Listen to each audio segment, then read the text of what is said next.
Hello friends, my name is Mahendra and welcome to your own YouTube channel that is tech centre. आज के video में हम लोग income from salary के MCQs को बहुत अच्छे से प्रैक्टिस करने वाले हैं। आपने बहुत बार ऐसा सुना होगा या फिर कभी एग्ज़ाम दिया है तो एक्सपीरियंस किया रहेगा कि टैक्स एक ऐसा पेपर है जहाँ पे अगर हम लोग थियोरी पढ़ेंगे तो ज़रूरी नहीं है वहाँ पे आंसर लिख पाएंगे। बेसिकली इसमें क्या होता है, प्रैक्टिकल नॉलेज और प्रैक्टिकल इम्प्लीकेशन आना चाहिए थियोरी का, जिसका सबसे बेस्ट तरीका है कि क्वेश्चन प्रैक्टिस करो। तो आज हम लोग क्या करने वाले हैं, एमसीक्यूज़ प्रैक्टिस करने वाले हैं। किसके? इनकम फ्रॉम सैलरी के, जो कि one of the biggest topic है आपका। लगभग 60 से 70 एमसीक्यू है जो हम लोग सॉल्व करेंगे। सर कहाँ से एमसीक्यू उठाए हैं, खुद से बनाए हैं? नहीं भाई, खुद इन्वेंशन वगैरह कुछ नहीं करना। अपने पास ऑलरेडी बहुत अच्छा खासा डेटा है जो पास्ट एग्जाम पेपर में आ चुका है, या तो सीए या तो सीएस या तो सीए में। तीनों का सिलेबस सेम है, लाइन बाय लाइन सेम है, इनकम फ्रॉम सैलरी में कोई चेंज नहीं है। तो वो उठाए हैं। मोस्ट प्रोबेबली जो पहले आया हुआ रहता है उसके आने के चांस होते हैं। सीए वालों के तो एमसीक्यू मिलते नहीं है, सीएस वालों के मिल जाते हैं, सीएमए वालों के मिल जाते हैं, तो वो यहाँ मैंने कंसिडर कर लिया है। ठीक है, ये वीडियो किस किस के लिए काम का हो सकता है? CA inter, CA final. CA final वाले तो सैलरी टॉपिक जनरली करते नहीं है, तो ठीक है। सीएस एग्जीक्यूटिव, सीएमए इंटर वगैरह के लिए काम आ जाएगा। आपको क्या करना है, सबसे पहले वीडियो को लाइक कर दो, रीच बढ़ता है। उसके बाद आपको क्या करना है, कैलसी लेके बैठना है और एक कुछ पेपर वगैरह लेके बैठना है। तो साथ में आप अगर ये करते हो और आप सीएस वगैरह के स्टूडेंट हो तो आपका पूरा स्कैनर सॉल्व हो जाएगा, पूरा स्कैनर सॉल्व हो जाएगा इसमें से। तो ये मेरी तरफ से गिफ्ट है, यही समझ लो आपको। और मैं आपका टाइम सेव करने के लिए क्या करूँगा, हर एक चीज़ लिखूंगा नहीं, मैं कुछ चीज़ें लिख के बैठा हूँ, जिससे क्या होगा, आपको फटाफट मैं इंटरलिंकिंग करा दूंगा और बता दूंगा ये कैसे सॉल्व हुआ। आपको कुछ डाउट आता है आप लिख के रख दो और मुझे कुछ भी मैसेज, कमेंट, इंस्टाग्राम पे मैसेज कुछ भी कर दो, मैं आपका सॉल्व कर दूंगा डाउट। ठीक है, तो चलो स्टार्ट करते हैं without wasting any time. Income from salary के MCQs, it will help you a lot. और एक साथ ट्राई करना, पूरा बैठ के देखो, आधा अधूरा मत करना, वो छूट जाएगा फिर। करेक्ट है, ठीक है। चलो स्टार्ट करते हैं क्वेश्चन नंबर वन पे। क्वेश्चन नंबर 1 क्या बोलता है सर? क्वेश्चन नंबर 1 बोलता है which of the following income is taxable under head income from salary. Income from salary में सर कौन सी इनकम टैक्सेबल होती है? एम्प्लॉयर एम्प्लॉय रिलेशन होना चाहिए और कुछ और क्लॉज हम लोग ने देखे थे। सबसे पहले है salary receive by a partner from a partnership firm. अगर आपको पता होगा तो ये हमेशा कहाँ पे, पीजीबीपी में टैक्सेबल होती है। पार्टनरशिप फर्म का पूरा टैक्सेशन हम लोग ने समझा था। Salary receive by a member of a parliament, अगर आप पार्लियामेंट के मेंबर हो और आपको सैलरी रिसीव होती है, इनकम फ्रॉम अदर सोर्सेज में टैक्सेबल होता है। Salary of a government officer, अगर कोई गवर्नमेंट ऑफिसर है और गवर्नमेंट उसको सैलरी प्रोवाइड करा रहा है तो ये कहाँ पे टैक्सेबल हो जाएगा? ये टैक्सेबल होगा इनकम फ्रॉम सैलरी में। तो option C is correct, simple है। क्वेश्चन नंबर 2 पे आते हैं। Pankaj joins a service on 1 April 2016। 1 April 2016 मतलब 16-17 में पंकज ने क्या किया है, जॉब स्टार्ट किया है in a grade of 15,000, 1,000, 18,000, 2,000, 26,000। Grading system का क्वेश्चन है सर। ग्रेडिंग सिस्टम का मतलब क्या होता है? इसका मतलब क्या है, जब इसने 16-17 में जॉब स्टार्ट किया अप्रैल 2016 में, तब उसका सैलरी कितना था? 15,000 रुपये था, 15,000 रुपीज था। फिर उसका हर साल 1,000 बढ़ेगा। कब तक बढ़ेगा? जब तक 18,000 होगा ना, तब तक उसका हर साल सैलरी 1,000 बढ़ेगा। जब 18,000 हो जाएगा, वहां से लेके 2,000 बढ़ना स्टार्ट होगा। कब तक बढ़ेगा? 26,000 तक बढ़ेगा। करेक्ट है, मतलब 15,000 में स्टार्ट हुआ है, फिर हर साल 1,000 रुपये का इंक्रीमेंट होगा। कब तक होगा? जब तक उसका सैलरी 18,000 हो जाएगा। उसके बाद 2,000 का इंक्रीमेंट होगा। कब तक होगा? जब तक 26,000 सैलरी हो जाएगा। ठीक है, तो पूछा क्या है, he shall be paying tax for the year ended 31 March. कितना उसको सैलरी दिखाना पड़ेगा, टोटल सैलरी जिसके ऊपर उसको टैक्स भरना है तो ये साल में, प्रीवियस ईयर में। तो इसके लिए मैंने यहाँ पे लिख दिया, आपका टाइम वेस्ट ना हो। देखो 16-17 में उसने ज्वाइन किया है 1 अप्रैल 2016, तो उसका 15,000 क्या था? सैलरी था। करेक्ट है। उसके बाद 17-18 में अगर आप यहाँ पे देख रहे हो लेफ्ट साइड में, उसका 1,000 सैलरी बढ़ा, तो कितना हो गया? 16,000 हो गया। उसके अगले साल फिर 1,000 बढ़ा, उसके साल अगले साल फिर 1,000 बढ़ा, क्योंकि 1,000 बढ़ना चाहिए। कब तक बढ़ना चाहिए? जब तक 18,000 हो जाता है तब तक। उसके बाद जो ये वाला साल आया है 20-21 में, उसका सैलरी कितना हो गया है? 20,000 हो गया है, क्योंकि यहाँ पे 2,000 अभी बढ़ना चाहिए। करेक्ट है। तो 20,000 is salary, multiply by 12 month कर देंगे तो कितना आ जाएगा, 2,40,000 आ जाएगा आपका सैलरी। उसमें से 50,000 अगर आप स्टैंडर्ड डिडक्शन रिड्यूस कर दोगे तो आपका आंसर आ जाएगा 1,90,000, which will be your answer 1,90,000। 2,40,000 salary है, उसमें से 50,000 का स्टैंडर्ड डिडक्शन रिड्यूस करना जरूरी है ना, तो वो रिड्यूस कर दिया, 1,90,000 सैलरी आ गया। सिंपल है। Anjan joins services in the grade of 15,600 to 39,100 plus grade pay of 6,000। तो ये सैलरी है प्लस 6,000 का उसको ग्रेड पे मिल रहा है ऑन 1 August 2020। ठीक है, ज्वाइन कब कर रहा है उसने, 1 अगस्त से किया है, मतलब अप्रैल मई जून जुलाई ये 4 मंथ जो है उसका सैलरी नहीं मिलेगा। अगस्त से लेके बचा हुआ मार्च तक सैलरी मिलेगा 8 महीने का। कितना मिलेगा, 15,600 रुपया सैलरी प्लस 6,000 रुपीज़ का grade pay, that will be कितना हो जाएगा 21,600 मल्टीप्लाई बाय कितना मंथ, 8 मंथ। तो जो भी सैलरी का फिगर आ जाएगा, जितना सैलरी होगा उसका 107% क्या होगा आपका डियरनेस अलाउंस हो जाएगा। जो भी सैलरी आएगा उसका 107% कर दो, that will be your DA.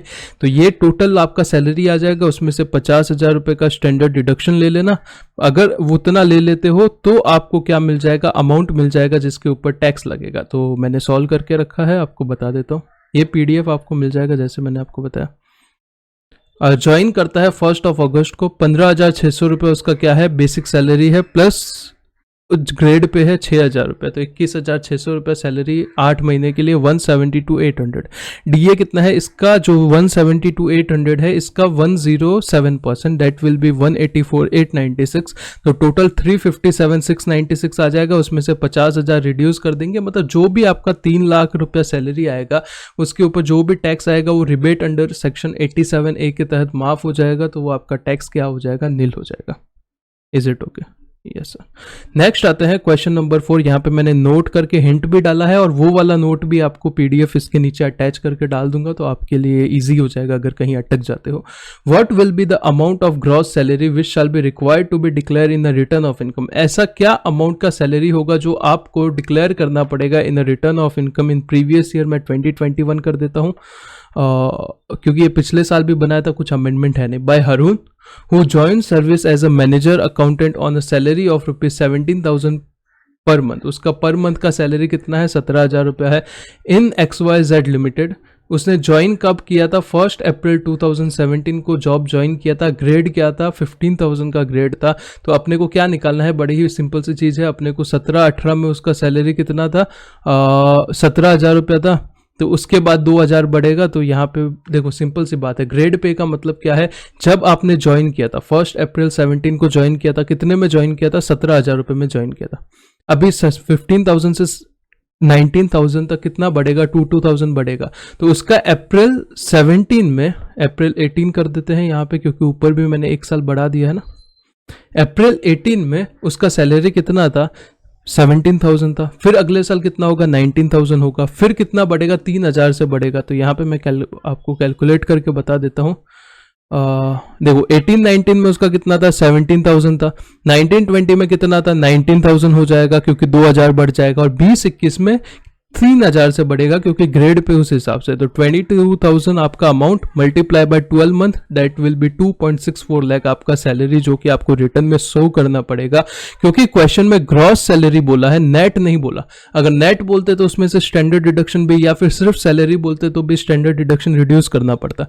पर यहाँ पे क्या बोला है, सिर्फ ग्रॉस सैलरी बोला है, इसका मतलब स्टैंडर्ड डिडक्शन रिड्यूस नहीं करना। तो 22,000 रुपया into 12 month, that will be 2,64,000 your answer. Maximum exemption under section 10(10)AA in case of leave encashment. Leave encashment में देखो 4 तरीके से आपको डिडक्शन मिलता है लीव सैलरी के केस में। सबसे पहले 3 लाख रुपया ले लो जो लिमिट दिया है। दूसरा 10 महीना ले लो इनटू आपका एवरेज सैलरी है वो ले लो। थर्ड आपका लीव क्रेडिट ले लो, उसमें से आपका क्या ले लो, आपका सैलरी ले लो। ये सब 3-4 तरीके का लिमिट दिया हुआ है, करेक्ट है। और चौथा जो एक्चुअल अमाउंट है वो। चारों में से जो लोअर होगा उतना आपको क्या मिलेगा, डिडक्शन मिलेगा। और लिमिट कितना दिया है, एक लिमिट स्टैट्यूटरी लिमिट दिया हुआ है गवर्नमेंट ने 3 लाख रुपया, मतलब 3 लाख रुपए से ज्यादा तो आपको मिल ही नहीं सकता। तो मैक्सिमम अमाउंट क्या होगा, 3 लाख होगा। Answer will be B. Is it okay? Next आते हैं क्वेश्चन नंबर 6 पे। An employ of public limited company receive ₹3 lakh as encashment of leave salary at time of retirement. उसको 3 लाख लीव सैलरी मिला है, ठीक है। He has 18 month leave to his credit. Leave credit कितने महीने का है? 18 महीने का है at the time of retirement. और उसका एवरेज सैलरी कितना दिया हुआ है? 24,000। भाई बहुत ही सिंपल क्वेश्चन है, सब कुछ चीज़ें दे दी है। सबसे पहले क्या करना है, 3 लाख का लिमिट ले लो। दूसरा, एक्चुअली कितना पैसा मिला? 3 लाख ले लो, मतलब 3 लाख रुपया तो आपका टैक्सेबल अमाउंट है। उसमें से एग्जम्पशन कितना मिलेगा? 4 में से लोअर अमाउंट एग्जम्पशन मिलेगा। सबसे पहले आपको चाहिए तो मैं एक बार के लिए लीव एनकैशमेंट का अपने क्लासेस के नोट से बता देता हूँ, तो आपको थोड़ा सा और बेटर आइडिया आ जाएगा, समझ जाएगा मतलब पूरा कंसेप्ट क्या है। शायद पता हो आपको, ऐसा नहीं है, पर शायद किसी को नहीं पता हो, तो यहाँ पे मैंने जैसे आपको स्टार्टिंग में बोला रिवीजन भी हो जाएगा। देखो, लीव सैलरी, अगर आपको ये 4 में से लोअर अमाउंट, ये यहाँ पे दिख रहा है अदर एम्प्लॉयज के केस में, मैं यहाँ पे हाईलाइट कर देता हूँ ये वाला। अगर गवर्नमेंट एम्प्लॉय है तो फुल्ली एग्जेम्प्ट हो जाएगा, पर एग्जेम्पशन मिलेगा, कितना मिलेगा? 4 में से जो लोअर अमाउंट है उतना आपको क्या मिल जाएगा? एग्जेम्पशन मिल जाएगा। सबसे पहले लीव क्रेडिट अपने केस में कितना है? 18 महीना है, into average salary per month, जो भी एवरेज सैलरी है उससे मल्टीप्लाई कर दो। दूसरा, 10 month into average salary per month multiply कर दो। तीसरा, मैक्सिमम 3 लाख। और चौथा, एक्चुअल अमाउंट में कितना मिला है? 3 लाख रुपया मिला है। तो अपने केस में क्या है, मैं यहाँ पे आ जाता हूँ, क्योंकि ये अपन ने सॉल्व तो ऑलरेडी करके रखा हुआ है।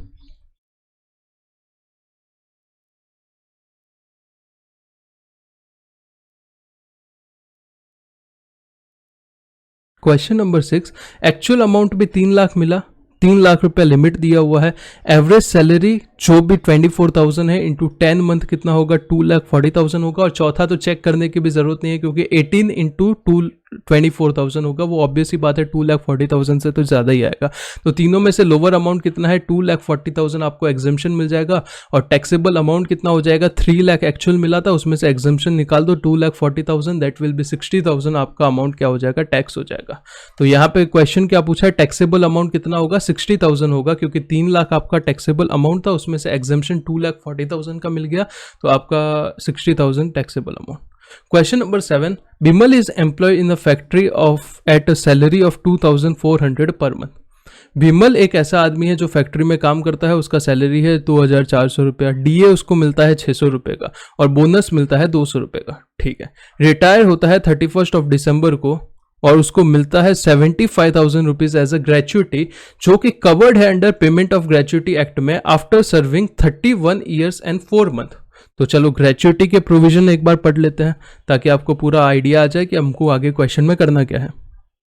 ग्रेचुटी का मतलब वगैरह आपको क्लास में बहुत अच्छे से समझाया था। देखो, ये सबसे पहले समझो कि कौन सा एम्प्लॉय है? पोगो एम्प्लॉय है, क्योंकि पेमेंट ऑफ ग्रेचुटी एक्ट में कवर्ड है, करेक्ट है। तो अगर पेमेंट ऑफ ग्रेचुटी एक्ट में कवर्ड है, उसको ग्रेचुटी कितना मिला है? 75,000 मिला है। पर उसको डिडक्शन कैसे मिलेगा? सबसे पहला मिलेगा 15/26। ये क्या होता है? आधे महीने का सैलरी लेना होता है, एवरेज लेना होता है।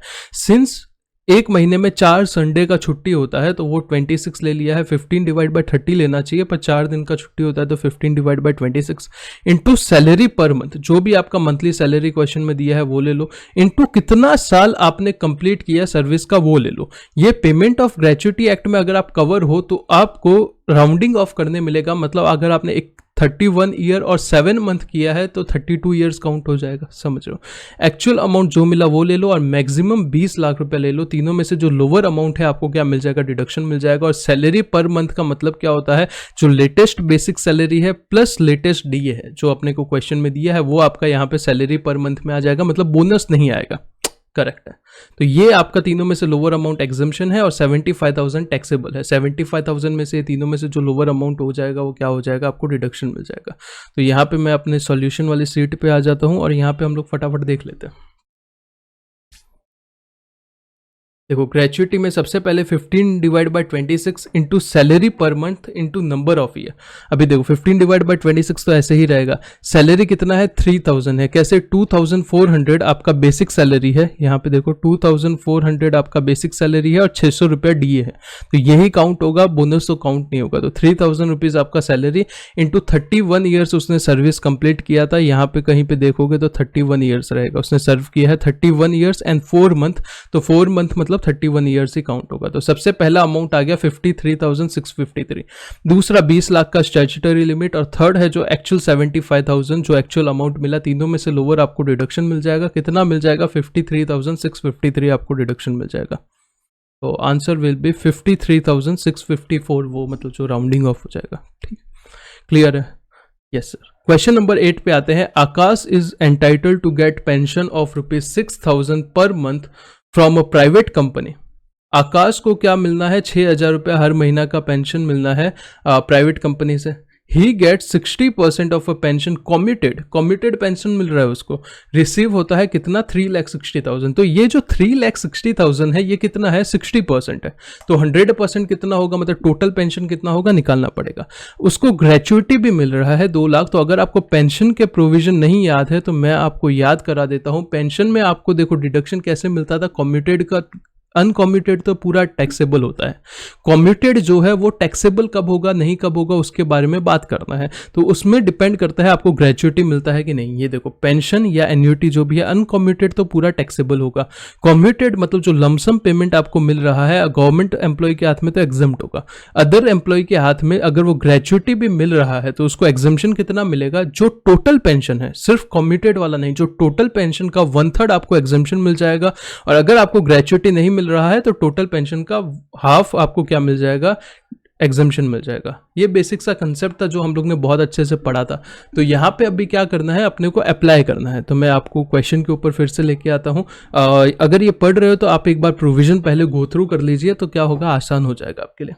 आकाश को कितना मिलता है? पेंशन मिलता है 6,000 पर मंथ, वो ठीक है। उसको 60% ऑफ पेंशन जो है वो कॉम्यूटेड मिल रहा है 3,60,000। तो 3,60,000 जो है वो क्या है? 60% है। तो 100% कितना होगा? तो 3,60,000 इंटू 100 डिवाइड बाई 60 कर दोगे तो आपको टोटल पेंशन मिल जाएगा। He also receive gratuity. Gratuity यहाँ पे कुछ लेना देना नहीं है क्योंकि अपने को पूछा है taxable portion of commuted value of pension क्या होगा। तो सबसे पहले 3,60,000 पूरा टैक्सेबल होगा, उसमें से एग्जम्पशन कितना मिलेगा? 3,60,000 अगर 60% है तो 100% 6 लाख रुपया हो जाएगा। 6 lakh divide by 3 2 lakh rupees का एग्जम्पशन मिल जाएगा। 1,60,000 योर टैक्सेबल अमाउंट। करके बताओ, यहाँ पे मैं लिख के रखा है मैंने, जो आपको दिखा देता हूँ।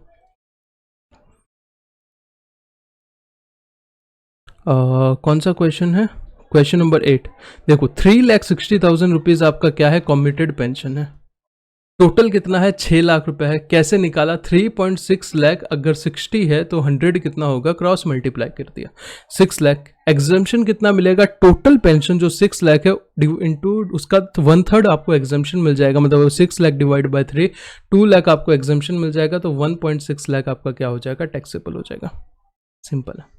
Question number 9 same to same है, बस यहाँ पे ग्रेचुइटी इसको नहीं मिला है तो 1 डिवाइड बाई 2 का एग्जम्पशन मिलेगा, वो आप एक बार का होमवर्क के लिए रख लो। ठीक है। क्वेश्चन नंबर 10 पे आते हैं। An employ of a company who was entitled for a gratuity of ₹8 lakh. Gratuity मिल रहा अपने सिमिलर ग्राउंड पे पूरा क्वेश्चन है जो अभी तक हम लोग देख रहे हैं कि 8 लाख उसको ग्रेचुइटी मिला है। कमिटेड पेंशन कितना है? 12 लाख रुपए है। वो जो कितना है? 40% है। तो 100% कितना होगा? 12 lakh into 100 divide by 40 that will be around 30 lakh रुपया। तो 12 लाख रुपए टैक्सेबल है, उसमें से 10 लाख का डिडक्शन मिल जाएगा। 30 लाख डिवाइड बाय 3। तो कुछ आंसर आपका ऐसा दिखेगा। 12 लाख रुपए आपका 40% है तो 100% कितना होगा? 30 लाख होगा। इंटू 1/3 आपको डिडक्शन मिल जाएगा। तो 2 lakh rupees are committed to taxable pension. 2 lakh rupees आपका टैक्सेबल हो जाएगा। 11 पे आते हैं। Rohan retire from a private service on 30th of April 2020 और उसका पेंशन जो है वो फिक्स किया है। क्वेश्चन नंबर 11 को स्टार मार्क लगाओ, इंपॉर्टेंट है। रोहन जो रिटायर होता है प्राइवेट सर्विस से 30th of April 2020 को, जिसका पेंशन फिक्स कितने पे किया है? 1,500 पर मंथ पे किया है। उसका हाफ पेंशन उसने कम्यूट करा दिया है कब? Jan 21 में, और उसने 75,000 रुपीज का क्या किया है? कमिटेड पेंशन लिया है और उसको ग्रेचुइटी भी मिल रहा है। तो देखो अनकमिटेड पेंशन तो पूरा का पूरा टैक्सेबल होगा, करेक्ट है। तो 30th अप्रैल के बाद जैन तक उसको कितना? जैन तक नहीं, दिसंबर को, 1 जैन को ये अज्यूम करते हैं उसने कम्यूट करा दिया है। तो 1 मई से लेके 31 दिसंबर तक 8 महीने का उसको 1,500 रुपए का अनकमिटेड पेंशन पूरा टैक्सेबल पड़ेगा। और उसके बाद जैन फेब मार्च 3 महीने का ₹750 के हिसाब से पेंशन क्या हो जाएगा, टैक्सेबल हो जाएगा। सिंपल है। यस। और उसके बाद ये जो 75,000 का तो सिंपल सा वही जो अभी तक हम लोग कर रहे हैं वही है। 75,000 हाफ है तो फुल कितना होगा, 1,50,000 हो जाएगा। 1,50,000 डिवाइड बाय 3, 50,000 का डिडक्शन मिल जाएगा। कॉम्यूटेड पेंशन टैक्सेबल होगा 75,000 minus 50,000, that will be your 25,000 rupees. और यहाँ पे अनकॉम्यूटेड कितना टैक्सेबल होगा, यहाँ पे मैंने कॉम्पिटिशन करके रखा है। ये देखो, मई से लेके दिसंबर तक 8 महीने के 1,500 रुपए के हिसाब से टैक्सेबल हो जाएगा 12,000 रुपया। और जैन से लेके मार्च तक 3 महीने के हिसाब से 750 के हिसाब से 2250 टैक्सेबल हो जाएगा। 14,250 rupees taxable pension. Commuted pension कितना है, 75,000 और माइनस एग्जम्पशन 50,000, तो टोटल आपका 39,250 का क्या हो जाएगा, टैक्सेबल पेंशन हो जाएगा 39,250। Option number C. Question number 12 पे आते हैं। Maximum amount of compensation receive at time of voluntary retirement exempt from tax. भाई वो वॉलेंटरी रिटायरमेंट के पीडीएफ पे अगर आएंगे, बाद में अगर क्वेश्चन आया तो मैं आऊंगा। तो मैक्सिमम उसमें लिमिट दिया हुआ है कितना, 5 लाख का दिया हुआ है, आपको पता रहेगा। तो 5 लाख रुपए डिडक्शन। क्वेश्चन नंबर 13 की बात करें तो मिस्टर विजय जो है वो एबीसी लिमिटेड में वॉलेंटरी रिटायरमेंट लेता है, उसको 12 लाख रुपए का ग्रेचुइटी मिलता है। मॉनेटरी लिमिट क्या है, ये सब घुमाने के लिए बोला है। क्वेश्चन बड़ा ही सीधा सिंपल है कि स्टैट्यूटरी मॉनेटरी लिमिट 1010 में ग्रेचुइटी के लिए क्या है, तो वो 20 लाख रुपए है। तो option B will be correct answer. Question number 14 पे आते हैं। Maximum amount eligible for exemption in respect of leave encashment. Leave encashment के लिए मैक्सिमम अमाउंट कितना है, 3 लाख रुपया है। तो answer will B A. Question number 15 पे आते हैं। Maximum amount of gratuity exempt and maximum amount of leave encashment exempt कितना होता है, ग्रेचुइटी 20 लाख रुपया होता है और लीव एनकैशमेंट 3 लाख रुपया होता है। सिंपल है। क्वेश्चन नंबर 16 पे आते हैं। मोहन रिटायर्ड। कुछ क्वेश्चन मैंने फटाफट भगा दिए थे, भगाना क्या था, सिर्फ लिमिट पूछा था, वो आपको भी पता है। अभी आता है क्वेश्चन नंबर 16 पे। मोहन जो है वो रिटायर होता है वाई एंड कंपनी से। कब रिटायर हो रहा है, 31 अगस्त को हो रहा है। ठीक है, 31 साल 31 ईयर्स एंड 7 मंथ का सर्विस देने के बाद he was paid 11 lakh as a gratuity, और वो कवर्ड है पेमेंट ऑफ ग्रेचुइटी एक्ट में, मतलब वो पोगा वाला एम्प्लॉय है। His last drawn salary was 52,000। कितना अमाउंट ग्रेचुइटी का एग्जेम्प्ट होगा, तो एग्जेम्प्ट के लिए सबसे पहले 15 डिवाइड बाय 26 कर लो, मल्टीप्लाई बाय 52,000 कर दो, मल्टीप्लाई बाय 32 ईयर्स कर दो, क्योंकि 31 ईयर्स और 7 मंथ है, करेक्ट, इंटू 32 कर दो। जो भी अमाउंट आया पहला वो अमाउंट, दूसरा अमाउंट 20 लाख रुपया और तीसरा अमाउंट 11 लाख रुपीज जो एक्चुअली ग्रेचुइटी मिला है। इतना क्लियर है। तो सबसे पहले टैक्सेबल होगा पूरा 11 लाख और रिड्यूस हो जाएगा जो तीनों में से लोअर है वो। तो यहाँ पे मैंने कैलकुलेट करके रखा है। क्वेश्चन नंबर 16 आपका 15 डिवाइड बाय 26 इंटू 52,000 इंटू 32 कितना होता है, 9.60 लाख होता है। तो यही अमाउंट क्या हो जाएगा, लोअर है, ये एग्जम्पशन हो जाएगा। 11 लाख माइनस 9.6 लाख आपका टैक्सेबल अमाउंट आ जाएगा। सिंपल है। आंसर क्या है, डी है, 9.60 लाख, क्योंकि पूछा था कि कितना अमाउंट जो है वो एग्जेम्प्ट होगा। क्वेश्चन नंबर 17 पे आते हैं। जॉन जो है वो रिसेंटली रिटायर हुआ है सर्विसेज से 31 मार्च 20 को। उसका पेंशन कितना है, 20,000 रुपया है। उसको ग्रेचुइटी भी मिला है रिटायरमेंट पे।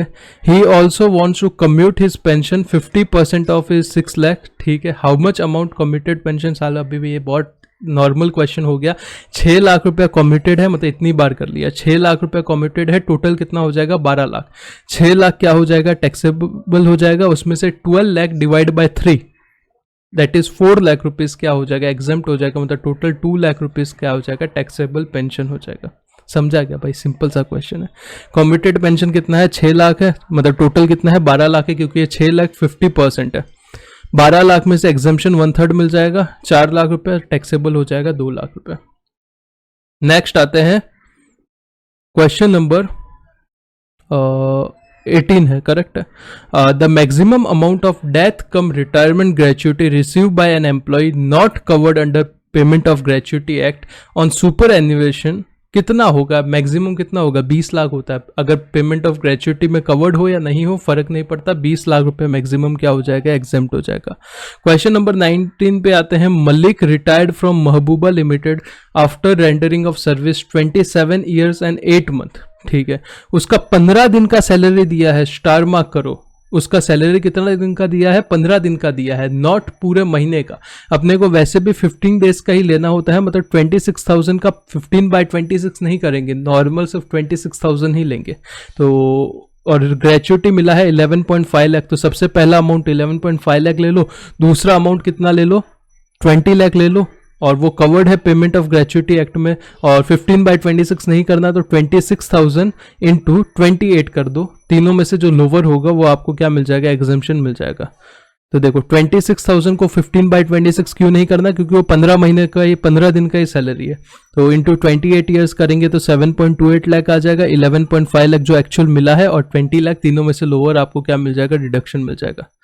नेक्स्ट आते हैं क्वेश्चन नंबर 20 के ऊपर, जो कि एचआरए का क्वेश्चन है। एचआरए में आपको डिडक्शन कैसे मिलता है, सबसे पहले जो एचआरए एक्चुअल मिला वो ले लो, दूसरा आपका कौन सी सिटी में हो, अगर मेट्रो सिटी में हो तो 50% ऑफ सैलरी, नहीं तो 40% ऑफ सैलरी, और तीसरा जो आपने एक्चुअल रेंट पे किया है माइनस 10% ऑफ सैलरी, तीनों में से लोअर अमाउंट है, आपको डिडक्शन एग्जम्पशन मिल जाएगा।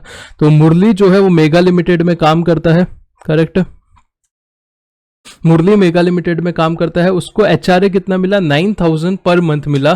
तो 9,000 इंटू 12 कर लो सबसे पहले, एक तो 1,08,000 का अमाउंट रहेगा जो कि डिडक्शन के लिए कैरी कंसिडर किया जाएगा, दूसरा उसका सैलरी कितना है, 20,000 रुपये पर मंथ है, तो 20,000 इंटू 50%, 50% क्यों, क्योंकि वो दिल्ली में काम करता है, मेट्रो सिटी है, इंटू 12 कितना हो जाएगा, 1,20,000 दूसरा अमाउंट, और तीसरा अमाउंट मुरली ने एक्चुअल रेंट कितना पे किया है, 10,000 रुपये पर महीना किया है, 10,000 इंटू 12 दैट इज 1,20,000 माइनस कितना होगा, 24,000 होगा, क्योंकि सैलरी का 10%, सैलरी कितना है 20,000 इंटू 12 माइनस मतलब 2,40,000 का 10% दैट विल बी 24,000, तो 96,000 रुपीज आपका क्या आ जाएगा, आंसर आ जाएगा। कैसे आएगा बता देता हूँ, ये मैं ओरली फटाफट कर रहा हूँ, साथ में आपको रिटर्न भी बता रहा हूँ। एक्चुअल अमाउंट है 1,08,000 जो कि हम लोग ने कैलकुलेट किया, रेंट पे कितना किया है, रेंट पे किया है 1,20,000, 10,000 रुपया पर महीना, माइनस 10% ऑफ सैलरी, मतलब 2,40,000 का 10% दैट इज 24,000 दैट इज 96,000, और 50% of salary is 1,20,000 which ever is lower 96,000। ठीक है, नेक्स्ट आते हैं क्वेश्चन नंबर 21 पे। Due by an employ from his employer is ₹80 per month. एक अपना एम्प्लॉयर अपने एम्प्लॉय को क्या कर रहा है, उसके बच्चों के लिए एजुकेशन अलाउंस दे रहा है। तो चिल्ड्रन एजुकेशन अलाउंस का कंसेप्ट आपको क्या पता है, पता रहेगा, वापस एक बार फटाफट आपको रिवाइज करवा देता हूँ कि कितना अलाउंस टैक्सेबल होगा। पहले तो पूरा अलाउंस को टैक्सेबल ले लेंगे, फिर उसमें से कुछ तो अलाउंस डिडक्शन मिलेगा ना, तो कितना मिलेगा उसके बारे में हम लोग आ जाते हैं और चिल्ड्रन एजुकेशन अलाउंस के ऊपर देख लेते हैं। देखो हॉस्टल का अलाउंस अलग होता है और नॉर्मल एजुकेशन का अलग होता है। तो यहाँ पे एजुकेशन वाला जो सेकंड पॉइंट है उसकी बात हो रही है। तो 100 रुपीज़ पर मंथ आपको डिडक्शन मिलेगा, मतलब बेसिकली आपको कम होगा पर चाइल्ड, मैक्सिमम 2 चाइल्ड, 2 चाइल्ड से ज़्यादा बच्चों का यहाँ पे क्या आपको डिडक्शन नहीं मिलेगा, कम नहीं होगा, अलाउंस नहीं मिलेगा। तो यहाँ पे कितना है 80 रुपया पर मंथ 3 चाइल्ड्स के लिए अलाउड हो रहा है, पर 100 रुपीज़ तक अलाउड होता है, मतलब ये 80 रुपये डिडक्शन मिल जाएगा। पर कितने लोगों के लिए मिलेगा, 2 लोगों के लिए मिलेगा, तीसरे के लिए नहीं मिलेगा। तो टैक्सेबल एजुकेशन अलाउंस कितना होगा 80 rupees into 12 month into 1 child that is 960 rupees. मतलब क्या है सर, मतलब बड़ा ही सिंपल है, 2 लोगों के हाथ में एग्जेम्प्ट हो जाएगा, एक के हाथ में टैक्सेबल हो जाएगा। 80 रुपया मिल रहा है, मल्टीप्लाई बाय 12 कर दो, that will be your answer. Question number 22 के ऊपर आता है। चंदन जो कि एक हैंडीकैप एम्प्लॉय है, रिसीव कर रहा है 1500 रुपया per month transport allowance from his employer. Handicap employ है, ट्रांसपोर्ट अलाउंस का मतलब क्या होता है, आप अपने ऑफिस से रेसिडेंस से ऑफिस जाने के लिए जो आपको अलाउंस मिलता है उसको ट्रांसपोर्ट अलाउंस बोलते हैं। सबको नहीं मिलता, सिर्फ हैंडीकैप, ब्लाइंड, डीफ वगैरह जो एम्प्लॉय होते हैं उनको ही मिलता है। 3,200 रुपये तक मिलता है। रुको मैं आपको ये प्रोविजन भी बता देता हूँ कहाँ पे है अपने यहाँ पे। इसका बेनिफिट क्या होगा, आपको सब रिवाइज हो जाएगा। ये ट्रांसपोर्ट अलाउंस है, फुल्ली टैक्सेबल होता है। हाउएवर अगर ब्लाइंड एम्प्लॉय है, डीफ है, डम्ब है, ऑर्थोपेडिकली हैंडीकैप है, तो वो केस में 3,200 रुपया पर मंथ आपको क्या मिल जाएगा, एग्जम्पशन मिल जाएगा 1014 में। तो यहाँ पे हैंडीकैप है, करेक्ट है, मतलब एग्जम्पशन मिलेगा। इसको 1,500 रुपया मिल रहा है, 3,200 तक क्या होता है आपको एग्जम्पशन मिलेगा, तो कुछ भी टैक्सेबल नहीं होगा, नील होगा। करेक्ट है। यहाँ पे क्या है, वो 1,500 में से 1,000 रुपया खर्चा करता है, उससे अपने को कुछ लेना देना नहीं है। ये सब यहाँ पे अगर आप देखोगे तो यहाँ पे एक PDF जो मैं आपको देने वाला हूँ उसमें सब मैंने सॉल्व करके रखा है, हैंड रिटन। ये आपका चिल्ड्रन एजुकेशन का हो गया। ट्रांसपोर्ट अलाउंस 3200, तो यहाँ पे मैंने ऐसे नोट लिख के रखे हैं, ये आपको पीडीएफ मैं टेलीग्राम चैनल पे डाल दूंगा, ठीक है। क्वेश्चन नंबर 23 पे आता है, रमन जो है उसने घर खरीदा है अहमदाबाद में on loan for which he paid an interest of ₹50,000। मतलब अहमदाबाद में उसने एक घर खरीदा है लोन पे, जिसके लिए उसने इंटरेस्ट का पेमेंट किया है। He is working in Delhi, रहता कहाँ पे है, दिल्ली में रहता है। एंड गेटिंग एचआरए 4,000 रुपए का मिलता है। तो यहाँ पे पूछा है क्या दोनों इंटरेस्ट का और एचआरए का डिडक्शन ले सकता है क्या? सर इंटरेस्ट का तो लेगा, कोई सवाल ही नहीं उठता, 100% इंटरेस्ट का डिडक्शन लेगा। एचआरए का डिडक्शन अगर आपका घर है ऑलरेडी पर ऐसी जगह पे है जहां पे आप काम करते हो तो आपको डिडक्शन नहीं मिलता। यहाँ पे वो काम कहाँ कर रहा है, दिल्ली में कर रहा है, घर कहाँ पे है, अहमदाबाद में, मतलब दिल्ली में तो घर है नहीं, उसके लिए रेंट पे कर रहा है। तो आपको दोनों का क्या मिल जाएगा, डिडक्शन मिल जाएगा, बोथ एचआरए एंड इंटरेस्ट का। सिंपल है। Maximum exemption in respect of transport allowance granted to employ to meet the expenditure for purpose of commuting. आपके एम्प्लॉय को कितना ट्रांसपोर्ट अलाउंस मैक्सिमम मिलेगा नॉर्मल केस में? भाई नील मिलेगा, कोई मिलेगा ही नहीं। अगर आपका एम्प्लॉय कुछ स्पेशल है तो वो केस में 3,200 मिलेगा, पर यहाँ पे नहीं मिलेगा। और वैसे भी जून 2009 का क्वेश्चन आया है, ठीक है। फिर बात करते हैं the maximum exemption in respect of transport allowance granted to an blind employ. Blind employ को कितना मिलेगा सर? 3,200 पर मंथ मिलेगा, करेक्ट है। तो 3,200 रुपया पर मंथ, ये क्वेश्चन नंबर 25। ऐसे क्वेश्चन पूछते हैं, बिल्कुल पूछते हैं, ये आपके सामने है। अगर आपने ये नोट से स्टडी किया है, जो मैंने आपको रिवीजन भी इसका क्लासेस में दे दिया था, तो आपको भाई एकदम इजीली याद हो जाएगा। 15 पेज में 20 पेज में कोई सैलरी का टॉपिक पूरा इन डिटेल्ड कवर है, तो आप वो फटाफट देख लेना तो हो जाएगा, कोई दिक्कत नहीं है। यहाँ तक हो गया। नेक्स्ट आते हैं, Pavan employed in a Maggi limited was eligible for transport allowance of ₹2,000 per month. इसको 2,000 पर मंथ का क्या ट्रांसपोर्ट अलाउंस अलाउड है to meet is travel expense from residence to office. उसने एक्चुअली इनकर कितना किया, खर्चा 1,200 रुपया किया है। Amount of travel allowance chargeable to tax as a perquisite कितना होगा भाई? ये 2,000 ले लो, मल्टीप्लाई बाय 12 कर दो, 24,000 रुपया पूरा टैक्सेबल होगा। ट्रांसपोर्ट अलाउंस जो होता है वो फुल्ली टैक्सेबल होता है। और उसने एक्चुअल कितना खर्चा किया उससे अपने को क्या लेना, 2,000 इंटू 12 मंथ। अगर ये कुछ ब्लाइंड डीफ होता तो पूरा जीरो हो जाता, नहीं तो पूरा टैक्सेबल हो जाएगा। Question number 27, Mr. Raj was employed on 1st of July 2014 in a grade of, ये भाई होमवर्क कर लेना, वो ग्रेड सैलरी मैंने स्टार्टिंग में कंसेप्ट बता दिया था ना। एक ही चीज बार बार करेंगे आपका टाइम वेस्ट होगा। ये क्वेश्चन आपके लिए होमवर्क है। कमेंट में आंसर बताओ कि कितना है, फिर मैं बताऊंगा सही है या नहीं है, ठीक है। आंसर तो लिखा है वैसे भी, सही मैं क्या बोल रहा हूँ ऐसा, बट कमेंट में करो कि भाई आ रहा है कि नहीं आ रहा है। क्वेश्चन नंबर 28, आंसर लिख देना इसीलिए सही है कि अभी तो ठीक है आप प्रैक्टिस करोगे, मैं वीडियो देखोगे, एग्जाम के टाइम ये सब के लिए टाइम नहीं रहेगा। तो आंसर बाजू में है, तो फायदा क्या है, फटाफट फटाफट चेक करो। और पढ़ने का एक और स्टाइल बता देता हूँ, अभी जो जो एमसीक्यू एकदम सही आ रहे हैं ना उसको टिक टिक करते जाओ, और जो गलत आ रहे हैं उसको स्टार मार्क लगा के जाओ।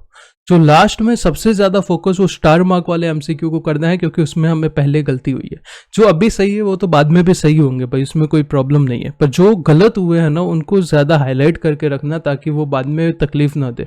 एग्जाम के टाइम ये सब इतना सारा आ जाएगा कि क्या क्या पढ़े, करेक्ट है। तो वो चीजें ही पढ़नी है जो कि हम लोग ने ऑलरेडी स्टार करके रखी है। Manav receive 50,000 as a basic salary from a government during the financial year 2021। 50,000 रुपये बेसिक सैलरी मिल रहा है। एंटरटेनमेंट अलाउंस का क्वेश्चन है। एंटरटेनमेंट अलाउंस सेक्शन 16 में मिलता है सर, करेक्ट है। तो एंटरटेनमेंट अलाउंस का लिमिट क्या है, एक बार एंटरटेनमेंट अलाउंस पढ़ा देता हूँ। एंटरटेनमेंट अलाउंस पढ़ा तो क्या देता हूँ, रिवाइज करा देता हूँ, दिखा देता हूँ कहाँ पे कैसे लिखा है अपने नोट्स में। एंटरटेनमेंट अलाउंस जो कि आपको अलाउड होगा तीनों में से लोअर अमाउंट, और सिर्फ एक गवर्नमेंट एम्प्लॉय को मिलता है, करेक्ट है। सबसे पहले 20% ऑफ बेसिक सैलरी ले लो, जो बेसिक सैलरी है उसका 20%। दूसरा जो एक्चुअल अमाउंट मिला है वो, और मैक्सिमम 5,000 रुपया ही ये मिलेगा आपको, करेक्ट है। तीनों में से लोअर अमाउंट। तो मानव का गवर्नमेंट एम्प्लॉय है, हाँ गवर्नमेंट एम्प्लॉय। बेसिक सैलरी कितना है, 50,000। 50,000 का 20% कितना होता है, 10,000 पहला। एक्चुअल कितना मिलता है, 9,000, और लिमिट क्या है, 5,000। तीनों में से लोअर अमाउंट क्या होगा, 5,000 होगा। तो 5,000 का आपको क्या मिल जाएगा, रिडक्शन मिल जाएगा। अगर मैं अपने यहाँ पे आऊँ तो मैंने यहाँ पे सॉल्व करके भी आपको रख दिया है, तो एक बार रेफरेंस ले लेते हैं, सही है कि नहीं है। ऑब्वियस सी बात है, सही है। Entertainment allowance 20% of basic salary, सबसे पहले 10,000 रुपया। एक्चुअल अमाउंट कितना मिला है, 9,000, और 5,000 जो कि लिमिट दिया है। तीनों में से लोअर आपको इतना क्या मिल जाएगा, अलाउड। अलाउड हो जाएगा। क्वेश्चन नंबर 29 पे आते हैं। Mr. Murthy is employed in ABC Management Institute. He is eligible for 24,000 rupees as a allowance for year toward academic and research work.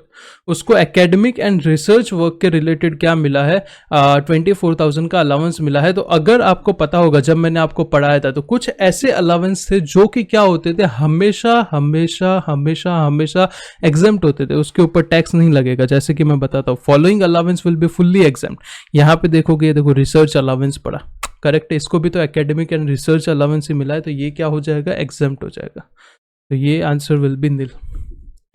Question number 30 पे, अमित जो है वो एक्स कंपनी लिमिटेड का एम्प्लॉय है, सालेम का है, 10,000 रुपया पर मंथ उसको एचआरए मिल रहा है। एचआरए का क्वेश्चन है भाई, बहुत ही सिंपल सा क्वेश्चन है। उसका टोटल सैलरी 4 लाख रुपया है, जिसमें बेसिक पे भी है और डीए भी है, ठीक है। रेंट कितना दिया है उसने, 8,000 दिया है। एचआरए में क्या देखना होता है, तीनों में से लोअर अमाउंट। सबसे पहले एचआरए एक्चुअल कितना मिला है वो ले लो, 10,000 रुपया पर मंथ है, मल्टीप्लाई बाय 12 कर दो, 1,20,000 रुपया। पहला पॉइंट क्लियर है, क्लियर है। दूसरा पॉइंट में क्या देखना होता है कि आपका कहाँ रहते हो, मेट्रो सिटी है, नहीं सालेम मेट्रो सिटी नहीं है, तो 40% ऑफ जो आपका एक्चुअल सैलरी है उसका, 4 लाख का 40% कितना आएगा, 4 लाख का 40% 1,60,000 आएगा। और तीसरा क्या देखना होता है, आपने रेंट कितना पे किया है, 8,000 इंटू 12 माइनस करेंगे 10% ऑफ सैलरी, 4 लाख का 10% 40%, 57,600। रुको एक सेकेंड, कुछ तो गलती हुआ है। 4 लाख का 10% कितना होगा, 40,000 होगा, और 8,000 इंटू 12 96,000, 96,000 माइनस 40,000, ऑब्वियसली बात है 56,000 विल बी योर आंसर। तो यहाँ पे अगर मैं आता हूँ, यहाँ से आप रेफरेंस ले सकते हो। एचआरए कितना मिला है, 10,000 रुपया, 1,20,000 हो जाएगा पूरे साल का। 40% ऑफ सैलरी कितना है, 1,60,000। रेंट आपने कितना पे किया है, 96,000, 8,000 के हिसाब से 12 महीना, minus 10% of salary 56,000, which ever is lower. तो यहाँ पे ये 56,000 आपका आंसर आ जाएगा। नेक्स्ट क्वेश्चन नंबर 31 पे आते हैं। Rohan an employ of state government receive ₹1,000 per month as a entertainment allowance. Government employee है, एंटरटेनमेंट अलाउंस मिलेगा, बिल्कुल मिलेगा। कितना मिल रहा है इसको, 1,000 पर मंथ के हिसाब से मिल रहा है, ठीक है। सैलरी कितना है, बेसिक सैलरी मतलब सैलरी एक्सक्लूडिंग अलाउंस बेनिफिट और अदर परक्यूजिट, मतलब बेसिक सैलरी कितना है, 8,40,000 है। Amount of entertainment allowance eligible for deduction, deduction के लिए एंटरटेनमेंट अलाउंस कितना मिलेगा भाई, सिंपल सी चीज़ है, 8,40,000 का 20% निकालेंगे तो 5,000 से तो ज़्यादा ही आएगा। 1,000 रुपीज़ एक्चुअल मिल रहा है, मल्टीप्लाई बाय 12 कर देंगे तो 12,000 हो जाएगा। तो ये दोनों तो होगा नहीं, तो तीसरा लिमिट क्या होता है, 5,000 ही होता है, तो 5,000 विल बी योर आंसर। देखो बेसिक सैलरी का 20% 1,68,000 हो जाएगा, एक्चुअल अमाउंट 12,000, 1,000 इंटू 12, और लिमिट कितना है 5,000, तीनों में से लोअर अमाउंट 5,000 रुपीज। सिंपल है। क्वेश्चन नंबर 31 हो गया। Question number 32, miss Bhavani a blind employ है, ठीक है, वर्क कर रही है बीटा लिमिटेड में, जिसको ट्रांसपोर्ट अलाउंस मिला है 2,000 रुपए का per month from April 2019 to September 2020। April 19 नहीं होगा, अप्रैल 20 टू, वो टाइपिंग एरर, टाइपिंग किया ना इतना। अप्रैल 20 टू सितंबर 20 कितना हो जाएगा, 2,000 रुपये इसको क्या मिला है, ये अलाउंस मिला है। सी was paid ₹3,000 per month as a transport allowance from October 20 to March 21। यहाँ पे उसको 3,000 मिला है, क्या फर्क पड़ता है, आंसर क्या आएगा, the amount of transport allowance eligible for exemption, exemption कितना मिलता है, 3,200 मिलता है, तो यहाँ पे कितना है 2,000 है, यहाँ पे 3,000 है, मतलब अमाउंट तो पूरा एग्जाम्प्ट होगा। अप्रैल से लेकर सितंबर 6 महीना होता है, तो 2,000 इंटू 6 मंथ 12,000 एग्जाम्प्ट हो जाएगा, और अक्टूबर से मार्च 6 महीना होता है, 3,000 इंटू 6 9,000 एग्जाम्प्ट हो जाएगा, टोटल 30,000 रुपीज का डिडक्शन मिल जाएगा। कैसे निकला, यहाँ पे निकाल दिया, कैलसी साथ में रखो तो समझ जाएगा। अप्रैल से लेकर सितंबर तक 2,000 इंटू 6 12,000 रुपया, अक्टूबर से मार्च 3,000 इंटू 6, क्योंकि 3,200 तक तो पूरा पर मंथ आपको डिडक्शन मिलता ही है, एग्जाम्पशन मिलता ही है, 18,000, तो 30,000 रुपीज आपको क्या मिल जाएगा, एग्जाम्पशन मिल जाएगा। क्वेश्चन नंबर 32 क्लियर है। Question number 33, Kapil gets a salary of ₹12,000 per month, 12,000 रुपये पर मंथ का सैलरी कपिल को मिल रहा है और उसको रेंट फ्री अनफर्निश अकोमोडेशन मिल रहा है पुणे में, जिसका पॉपुलेशन है 20 लाख रुपए। तो अभी यहाँ पे अपने को रेंट फ्री अन अकोमोडेशन वाला कंसेप्ट समझ लेना सबसे पहले जरूरी है।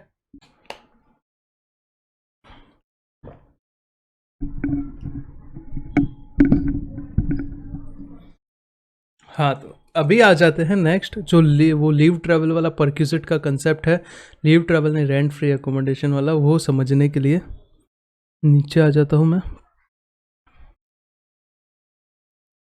ये रहा, इजी सा कंसेप्ट है, कुछ ऐसा महान नहीं है। अगर कोई एम्प्लॉयर अपने एम्प्लॉय को क्या देता है, रेंट फ्री अकोमोडेशन, घर पे रहने की जगह देता है, तो अगर गवर्नमेंट एम्प्लॉय है तो जो लाइसेंस फीस गवर्नमेंट ने डिसाइड किया है उस हिसाब से टैक्सेबल होगा। पर अगर अदर एम्प्लॉय है तो देखना पड़ेगा क्या घर एम्प्लॉयर ओन करता है, अगर हाँ या ना देखेंगे। क्या अगर एम्प्लॉयर घर को हायर करता है, मतलब रेंट पे लेता है, अगर एम्प्लॉयर घर को ओन करता है तो टैक्सेबल अमाउंट क्या होगा, या तो 7.5%, या तो 10%, या तो 15% ऑफ सैलरी। सैलरी में क्या आएगा, ABBCDM आएगा। अगर एम्प्लॉयर क्या करता है, घर को ओन नहीं करता है, रेंट पे लेता है, तो 15% ऑफ सैलरी और higher charges which ever is lower आपका क्या हो जाएगा, डिडक्शन आपको मिल जाएगा। फर्नीचर इज ऑल्सो प्रोवाइडेड, अगर फर्नीचर भी दे रहे हैं तो अगर एम्प्लॉयर ने फर्नीचर ओन किया है तो 10% ऑफ कॉस्ट, अगर हायर किया है तो जो हायरिंग चार्जेस पे किया है। अभी वो 7.5%, 10%, 15% पॉपुलेशन के हिसाब से होता है। पॉपुलेशन अगर सिटी का 10 लाख तक है तो 7.5% ऑफ सैलरी, अगर 10 लाख से 25 लाख है तो 10%, 25 लाख से ऊपर है तो 15%। ठीक है। ABBCDM मतलब सैलरी में क्या आएगा, अलावेंस आएंगे, बेसिक सैलरी आएगा, बोनस आएगा, कमीशन आएगा, DA आएगा, ये सब मैंने पढ़ाया था। तो अभी अपन आ जाते हैं अपने क्वेश्चन के ऊपर। तो कपिल जो है, जिसको 12,000 रुपये सैलरी पर मंथ मिल रहा है और उसको रेंट फ्री अनफर्निश्ड अकोमोडेशन मिला है पुणे में, ठीक है, जिसका पॉपुलेशन कितना है, 20 लाख है। 20 लाख है, इसका मतलब क्या है आपका 10% आएगा। कैसे, 20 लाख है मतलब 10 लाख से लेके 25 लाख है तो 10% का रेट आएगा। ठीक है sir. House is own by employer, house जो है, घर जो है वो एम्प्लॉयर ने ओन किया है, मतलब अपना लेफ्ट वाला column. Fair rental value which is 1,400 per month, house was provided with effect from 1 जुलाई, मतलब पूरा 12 महीना नहीं दिया है, 9 महीना दिया है। वैल्यू ऑफ परक्यूजिट क्या रहेगा, तो वापस आते हैं ये चार्ट पे आपको समझाने के लिए। देखो टैक्सेबल अमाउंट क्या रहेगा, 7.5 या 10% या 15% ऑफ सैलरी। कितना होगा, 10% होगा। करेक्ट है, 10% क्यों होगा, क्योंकि पॉपुलेशन की बात है यहाँ पे। तो 10% ऑफ सैलरी कितना है, सैलरी है 12,000 रुपया पर मंथ, तो 12,000 इंटू 10%, दैट विल बी 1,200। उसका 9 मंथ 10,800 रुपीज़ पर टैक्सेबल परक्यूजिट हो जाएगा। Answer will be B. समझा, इसका मैंने वो लिख के रखा हुआ है, आप देख लेना, मैं प्रिंट अटैच कर दूंगा। 34, सतीश जो है वो एम्प्लॉयड है कहाँ पे, चीफ इंजीनियर इन गामा लिमिटेड। गामा लिमिटेड में सचिन जो है वो इंजीनियर है, चेन्नई में। चेन्नई है मतलब ऑब्वियस सी बात है, पॉपुलेशन 25 लाख से ज़्यादा है, तो 15% की कैटेगरी में आएगा, अगर आएगा तो। ठीक है।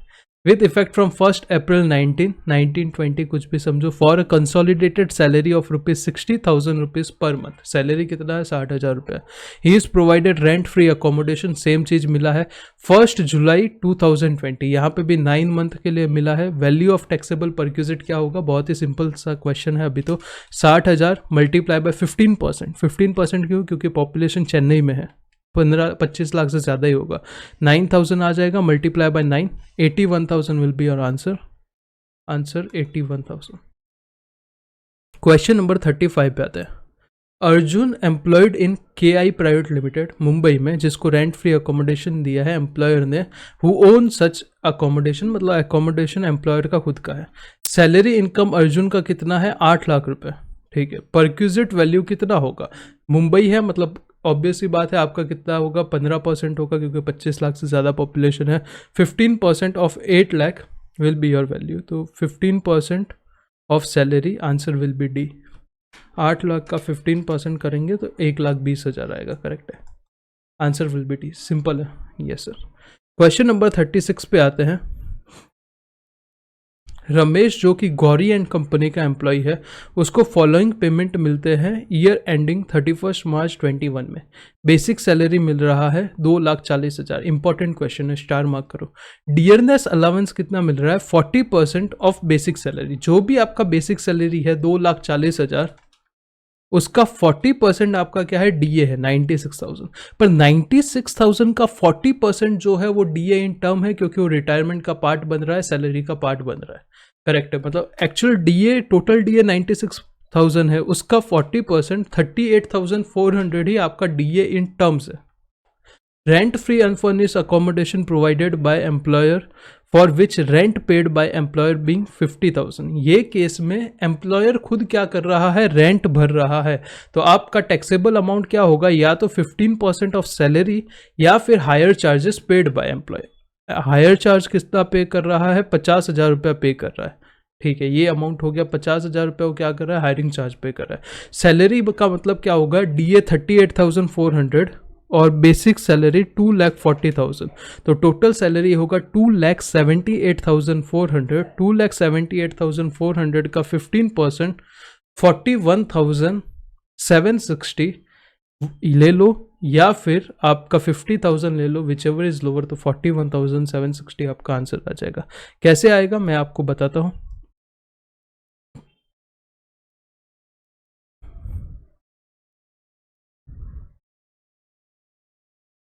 ये 33 वगैरह इजी है। ये वाला क्वेश्चन इंपॉर्टेंट है, तो स्टार मार्क। ये देखो, बेसिक सैलरी कितना है? 2,40,000 है। डीए 96,000 है, पर टर्म वाला कितना होगा? 38,400 होगा। वो मैंने बताया क्यों। तो 15% ऑफ सैलरी आपका 41,760, या फिर actual amount 50,000, which ever is lower. तो 41,760 आपका क्या आ जाएगा? आंसर आ जाएगा। सिंपल। नेक्स्ट आते हैं क्वेश्चन नंबर 37 पे। एम्प्लॉय ने क्या किया है? Employ is provided with furniture. Furniture भी दिया है 1,50,000 का, अलॉन्ग विथ हाउस। घर के साथ फर्नीचर भी दिया है। कब से? 1 जुलाई से। वैल्यू ऑफ फर्नीचर कितना लेंगे? अगर उसका खुद का है तो यहाँ पे खुद का ही है, तो 1,50,000 का 10% आपका वैल्यू हो जाएगा इंटू 9/12। 9/12 क्यों? क्योंकि जुलाई से घर दिया है, तो 11,250 विल बी योर आंसर। 1,50,000 का 10%। 10% कैसे आया? मैंने अभी आपको पढ़ाया था ना, अगर खुद ओन करते हो तो 10% लिया जाता है। तो 15,000 आ जाएगा इंटू 9/12। 9 मंथ के लिए यूज़ किया है, तो आपका 11,250। क्वेश्चन नंबर 38 पे आते हैं। Balan is employed in SS limited.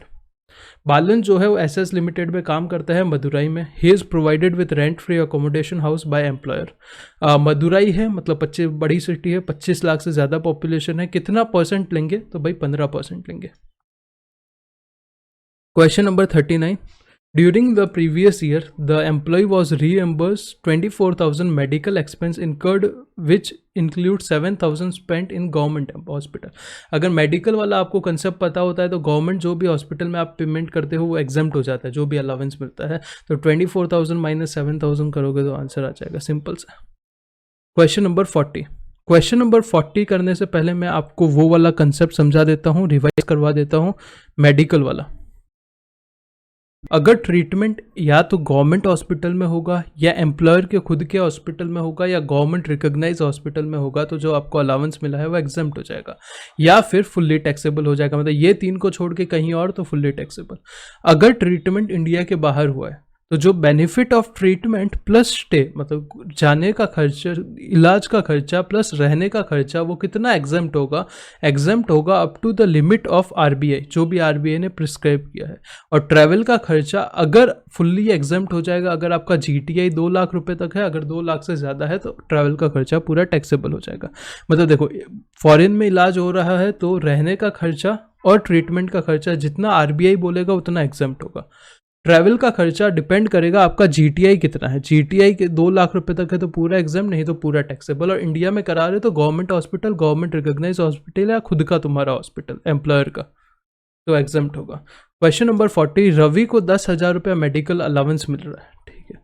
Out of this he spends 5,000 on his own medical treatment 2,000 रुपया उसके डिपेंडेंट वाइफ के ऊपर और 3,000 रुपीज़ अपने मेजर सन के ऊपर जो कि डिपेंडेंट नहीं है। Amount of medical allowance taxable, taxable कितना होगा भाई? देखो ये किस किस के हाथ में तुम ये डाल सकते हो, मतलब किस किस के लिए खर्चा कर सकते हो। तो खर्चा तुम खुद के लिए कर सकते हो, स्पाउस के लिए कर सकते हो, बच्चों के लिए कर सकते हो, रिलेटिव के लिए कर सकते हो, वो कोई दिक्कत की बात नहीं है। पर यहाँ पे दिक्कत की बात क्या है, यहाँ पे ना तो यह कहीं लिखा है कि गवर्नमेंट हॉस्पिटल में खर्चा कराया है, गवर्नमेंट रिकॉग्नाइज में भी नहीं किया है, एम्प्लॉयर के खुद के नहीं किया, तो पूरा का पूरा क्या होगा? टैक्सेबल होगा 10,000 रुपये। क्वेश्चन नंबर 41, श्रीधर जो है वो एम्प्लॉयड है as a general manager in LMN limited, receive करता है 30,000 rupees medical reimbursement from employer producing bill of a government hospital. उसको गवर्नमेंट हॉस्पिटल के लिए खर्चा किया है 30,000 रुपीज़ का, तो क्या होगा? पूरा अलाउंस हो जाएगा। टैक्सेबल अमाउंट कितना रहेगा? 0 रहेगा। 30,000 लिया था, वो पूरा का पूरा उसने बिल प्रोड्यूस कर दिया गवर्नमेंट हॉस्पिटल का, तो गवर्नमेंट हॉस्पिटल में अगर इलाज कराते हो तो क्या होता है? एग्जेम्प्ट होता है। क्वेश्चन नंबर 42, अशरफ जो है वो मून पब्लिक लिमिटेड का स्कूल का जो भी है एम्प्लॉई है, उसकी डॉटर जो ज़ारा है वो वहाँ पे पढ़ती है, 600 रुपया उसका क्या है? फीस है। एक्चुअल फ़ी कितना है? 4,000 है, पर वो एक्चुअली पे खुद कितना कर रहा है? 600 रुपया कर रहा है। तो बड़ा सिंपल सा चीज़ है, 4,000 रुपया का अलाउंस मिल रहा है, 600 उसमें से रिसीव हो चुका है, तो 4,000 माइनस 600 कितना? 3,400 इंटू 12, 40,800 रुपीज़ आपका क्या हो जाएगा? टैक्सेबल अलाउंस आ जाएगा। सिर्फ 4,000 में से 600 लेस कर दो, मल्टीप्लाई बाय 12 कर दो। क्वेश्चन नंबर 43 पे आते हैं।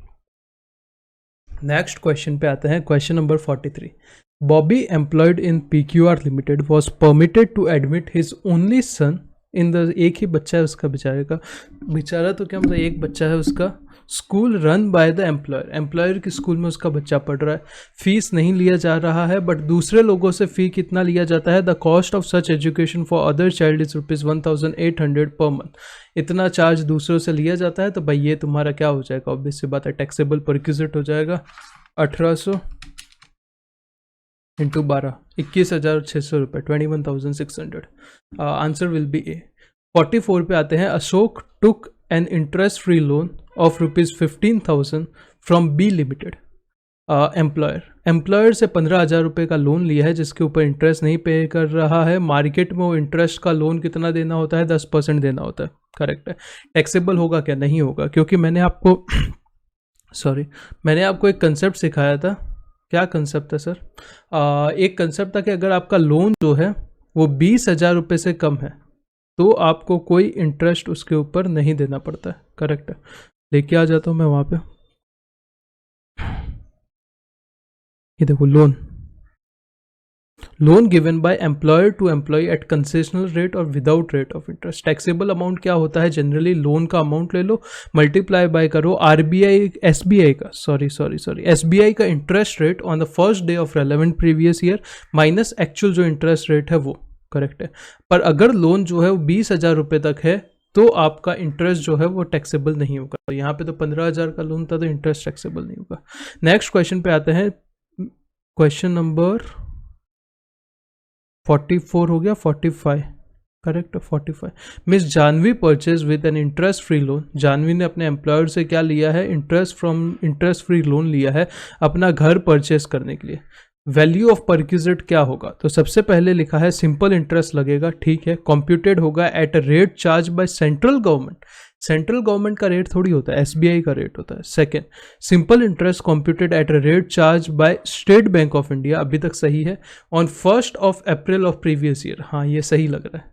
थर्ड आते हैं simple interest computed by RBI, बिल्कुल नहीं। Simple interest computed by National Housing Bank, बिल्कुल नहीं। तो answer B will be correct. अभी देखा है जस्ट। क्वेश्चन नंबर 46 पे आएंगे तो a company has provided laptop worth ₹50,000।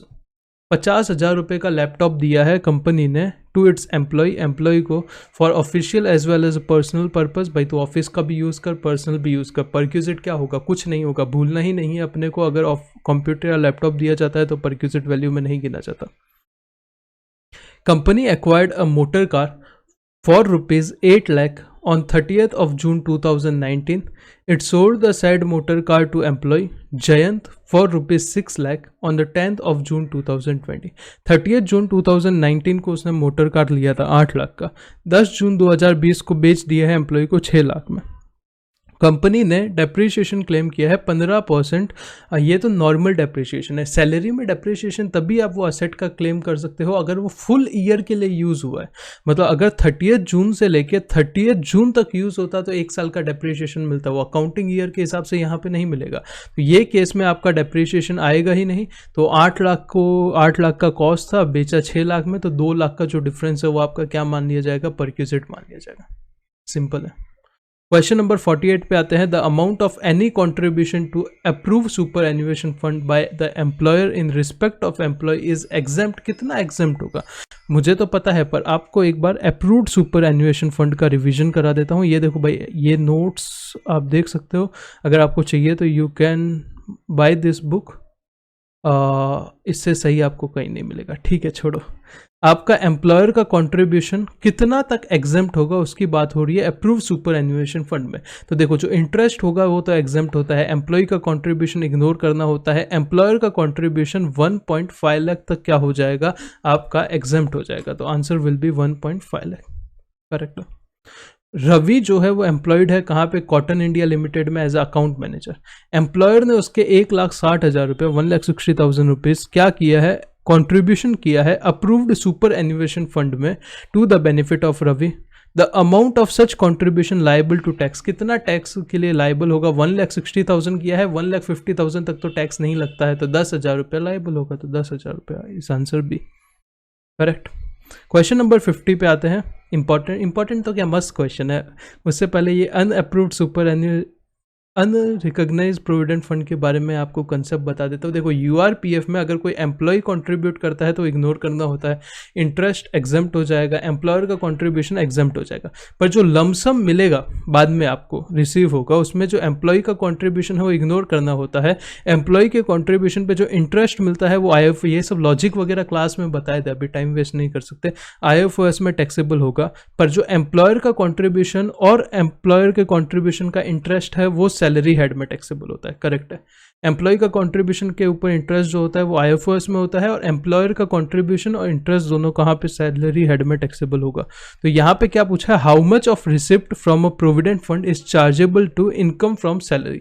और यहाँ पे जो है वो अनरिकॉग्नाइज्ड प्रोविडेंट है, ये देख सकते हो आप, मैं अपने मन से नहीं बता रहा, अनरिकॉग्नाइज्ड प्रोविडेंट फंड है। करेक्ट है। और अपने को पूछा है इनकम फ्रॉम सैलरी में कितना चार्जेबल होगा, तो सिर्फ 2 चीज़ें चार्जेबल होगी। पहला तो जो एम्प्लॉयर का कंट्रीब्यूशन है 1,10,000, ये चार्जेबल होगा, और दूसरा इसके ऊपर इंटरेस्ट जो कि 15,000, तो 1,25,000 will be your answer. Correct. Next आते हैं क्वेश्चन नंबर 51 पे। फॉर द ईयर एंडेड 31 मार्च 21, परेश जो है उसने 2,80,000 रुपये, 2,80,000 रुपये सैलरी अर्न किया है। ठीक है, रिसीव किया है। परेश का कंट्रीब्यूशन है to employees recognise provident fund, कितना है, 59,000, और मैचिंग अमाउंट जो है वो एम्प्लॉयर ने कंट्रीब्यूट किया है। आपका टैक्सेबल इनकम क्या होगा, तो देखो बड़ा ही सिंपल सा चीज़ है। जो एम्प्लॉय कंट्रीब्यूट करेगा RPF में वो कहाँ चला जाएगा, ATC में डिडक्शन मिलेगा, इग्नोर करना है। ठीक है, अभी के लिए 2,80,000 रुपये तो नॉर्मल सैलरी है, ये 59,000 एम्प्लॉय ने भी किया है और 59,000 एम्प्लॉयर ने भी किया है। पर एम्प्लॉयर का जो कंट्रीब्यूशन है वो मैक्सिमम कितना हो सकता है, 12% हो सकता है। कहाँ लिखा है सर ऐसा, कुछ भी क्या बोलते हो, बताता हूँ। ये देखो, एम्प्लॉय का कंट्रीब्यूशन तो इग्नोर करना है अभी के लिए, इंटरेस्ट की बात यहाँ पे हुई नहीं है। एम्प्लॉयर का कंट्रीब्यूशन है वो एग्जेम्प्ट होगा, कितना, only 12% of salary, 12% of salary. तो फिर यहाँ पे 2,80,000 तो सैलरी का टैक्सेबल हो जाएगा। 59,000 जो है उसमें से हम लोग क्या रिड्यूस कर देंगे, 2,80,000 का 12%, मैक्सिमम इतना ही एग्जाम्प्ट होगा। तो 59,000 minus 33,200, 33,600, that will be 25,400 rupees. ये क्या होगा, ये आपका RPF में अमाउंट एम्प्लॉयर का टैक्सेबल होगा, plus 2,80,000 that will be 305,400 minus 50,000 का स्टैंडर्ड डिडक्शन रिड्यूस कर देंगे तो आपका 2,55,400 आ जाएगा। कैसे आया सर, बड़ा ही सिंपल है। 2,80,000 ये टैक्सेबल होगा, इसका 12% कितना होता है सर, 2,80,000 का 12% 33,600 होता है। तो 59,000 जो टोटल RPF में एम्प्लॉयर ने कंट्रीब्यूट किया था उसमें से 33,600 रिड्यूस कर देंगे। जो अमाउंट आएगा उसको ऐड कर दो 2,80,000 में, उसमें से 50,000 का स्टैंडर्ड डिडक्शन ले लो एंड आपका आंसर आ जाएगा। क्वेश्चन नंबर 52 पे आते हैं, when interest on employees own contribution from URPF fund is receive. Unrecognised provident fund में एम्प्लॉय का खुद का इंटरेस्ट क्या होगा, टैक्सेबल कहाँ होगा? तो भाई आईएफओएस में टैक्सेबल होगा, क्योंकि सैलरी में तो एम्प्लॉयर का कंट्रीब्यूशन और उसका इंटरेस्ट टैक्सेबल होता है, एम्प्लॉय का खुद का आईएफओएस में होगा। Employer's contribution to recognized provident fund in excess of 12% of salary income of an employee shall be treated as। जो 12% से एक्स्ट्रा इनकम है, जो जैसे अभी ऊपर था 12% से एक्स्ट्रा जो कंट्रीब्यूशन जा रहा है एम्प्लॉयर का यूआरपीएफ में, वो क्या होगा? वो डीम्ड इनकम फ्रॉम सैलरी मान लिया जाएगा। सेक्शन नंबर बताओ, सेक्शन नंबर बताओ, मैंने बहुत अच्छे से पढ़ाया था ये section number 7 of income tax act, income deemed to receive in India, जिसमें 3 पॉइंट लिखे हुए हैं, उसका पहला पॉइंट यही है। क्वेश्चन नंबर 54 चैप्टर नंबर 2 का बेसिकली क्वेश्चन है कि गवर्नमेंट ऑफ इंडिया ने 5 लाख रुपए पे किया है सैलरी और अलावेंस और परक्यूजिट का पेमेंट हुआ है 2,20,000 रुपये आउटसाइड इंडिया इंडियन सिटीजन को, जो बेसिकली फॉरेन के एम्बेसी वगैरह में रहते हैं ना। इसका टोटल इनकम कितना चार्जेबल होगा? तो देखो ये तो 2,20,000 एग्जेम्प्ट हो जाता है, और चैप्टर 2 में पढ़ाया था, याद होगा। स्कोप ऑफ टोटल इनकम में income deem to accrue and arise in India, section 9(1)(9)(1)(3), ठीक है। ये तो 2,20,000 जो है वो एग्जेम्प्ट हो जाएगा सेक्शन 10 में, और ये 5 लाख रुपए जो है वो टैक्सेबल होगा। उसमें से 50,000 स्टैंडर्ड डिडक्शन निकाल दो तो 4.5 लाख रुपए का क्या हो जाएगा? आपका इनकम आ जाएगा। क्वेश्चन नंबर 55, अनिल जो है वो एक कंपनी में एम्प्लॉयड है जिसका सैलरी है 8,60,000 रुपये, 8,60,000 कॉम्प्यूटेड है, मतलब स्टैंडर्ड डिडक्शन लिया हुआ है। Company paid income tax of 37,000 on non monetary perquisites, ठीक है, ये तो इसमें कोई रेलेवेंस नहीं है इसका। He paid ₹1,20,000 to recognise provident fund, कितना किया है? 1,20,000 रुपया आरपीएफ में कंट्रीब्यूट किया है, तो ये क्या हो जाएगा? ये बेसिकली आपका एटीसी में डिडक्शन मिल जाएगा। 8,60,000 8,60,000 माइनस 1,20,000 विल बी 7,40,000 रुपीज़। ये आपका टोटल इनकम आ जाएगा। आंसर में वही पूछा है, टोटल इनकम क्या है। तो यहाँ तक हमने क्वेश्चन नंबर 55 तक कर लिए हैं। ये सब पास्ट एग्जाम क्वेश्चन थे, आगे भी पास्ट एग्जाम क्वेश्चन है। 65 तक का ये शीट है, 10 क्वेश्चन आपको खुद को करने हैं, ये होमवर्क है। अगर कोई डाउट आता है मुझे व्हाट्सअप कीजिए, अगर आप मेरे स्टूडेंट हो, अदरवाइज कमेंट कर दीजिए, मैं आपका कंसिडर कर लूँगा डाउट, ठीक है। PDF टेलीग्राम चैनल पे है, वीडियो यूट्यूब पे आप देख ही रहे हो, और कोई डाउट है इंस्टाग्राम पे आप मेरे को कमेंट कर सकते हो, मैं आपको बता दूंगा, कोई दिक्कत नहीं। चलो, thanks a lot, bye bye, God bless you.